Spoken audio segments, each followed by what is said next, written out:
Salut mes chers élèves, j'espère que vous allez tous bien. Donc, aujourd'hui, on va voir l'unité 5 qui aborde le thème l'eau et la vie. Comme vous voyez, il se compose de deux mots. Le premier mot, c'est l'eau. Ensuite, le deuxième mot, c'est la vie.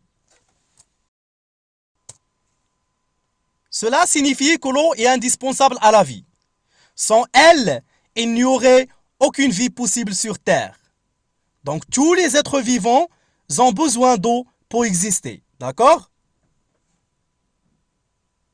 Regardez bien. Qui voyez-vous sur cette photo? Autrement dit, que représente cette photo? Je vois un chat boire l'eau du robinet. Donc le chat a soif, il boit l'eau du robinet. Tournez la page. Prenez la page 132. La science d'activité orale. Avant de commencer, je vous demande de bien suivre et soyez très attentifs pour bien comprendre. Allons-y donc, étape par étape. Je vous pose une question. À quoi sert l'eau? Vous avez bien réfléchi? Bien.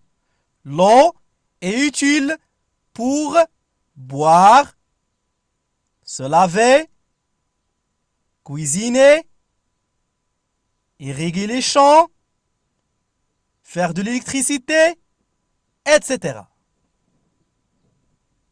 Maintenant, on commence par la première étape. J'observe et je découvre. Alors, quel est le nombre de vignettes ou bien quel est le nombre de dessins? Bon, la page se compose de 4 vignettes ou bien de 4 dessins. 1, 2, 3 et 4. Très bien. Passons à la deuxième étape. Je réponds aux consignes. D'abord, on va répondre aux questions suivantes. Qui? Donc, qui sont les personnes que vous voyez?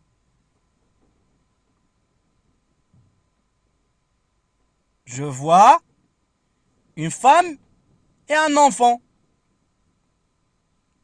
Une femme, un enfant.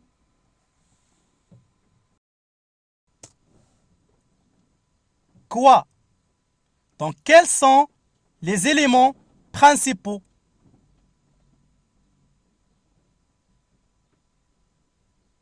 Donc, l'eau et la pluie, bien sûr.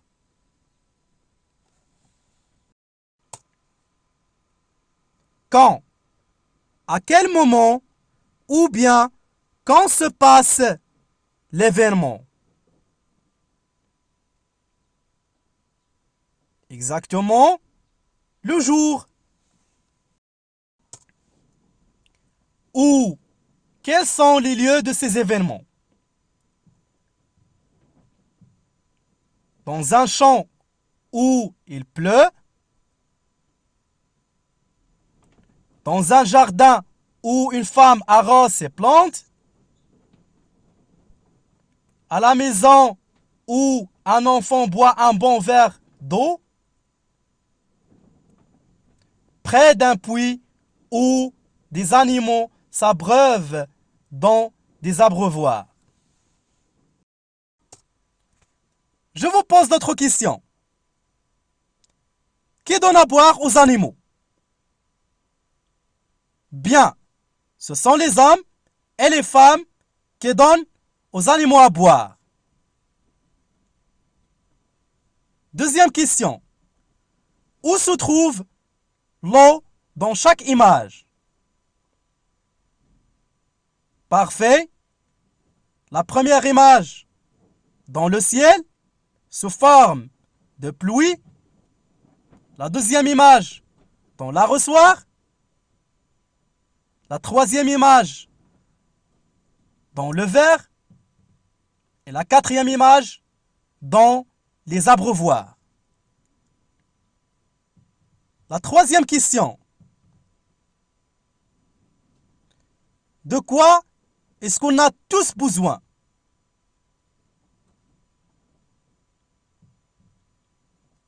Excellent. Nous avons tous besoin de l'eau.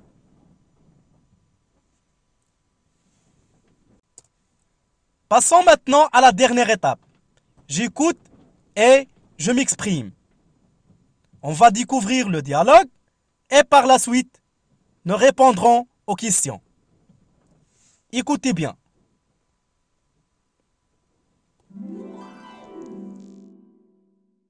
Unité 5. L'eau et la vie.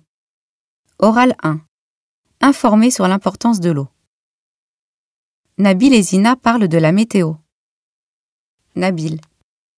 Hier, à la télévision, on a dit qu'il va pleuvoir tous les jours de la semaine. Zina. C'est super. Comme ça, on aura beaucoup d'eau. Les barrages vont être pleins. Nabil. Tu sais, il faut beaucoup d'eau pour les cultures et les plantes, pour les animaux et pour les humains. Zina. Puis, quand il n'y a plus d'eau, les troupeaux meurent et la terre est toute sèche. Nabil. Nous avons tous besoin d'eau pour vivre. Alors ne la gaspillons pas. L'eau, c'est la vie.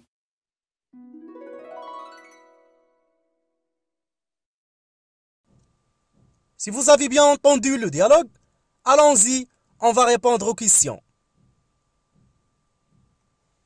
La première question. Qui sont les enfants qui parlent? Donc, ce sont Zina et Nabil qui parlent. La deuxième question.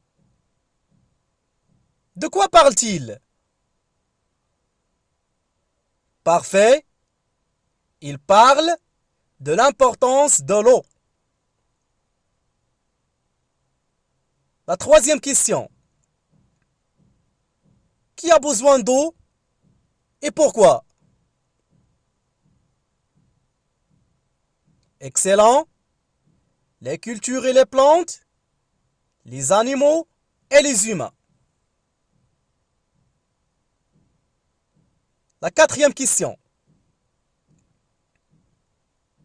Que se passe-t-il quand il n'y a plus d'eau?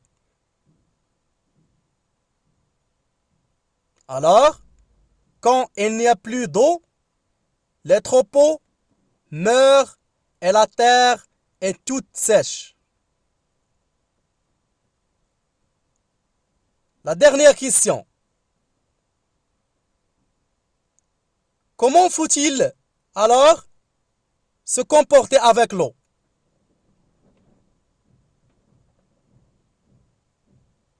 Bien, il ne faut pas la gaspiller. Nous en avons tous besoin. Très bien.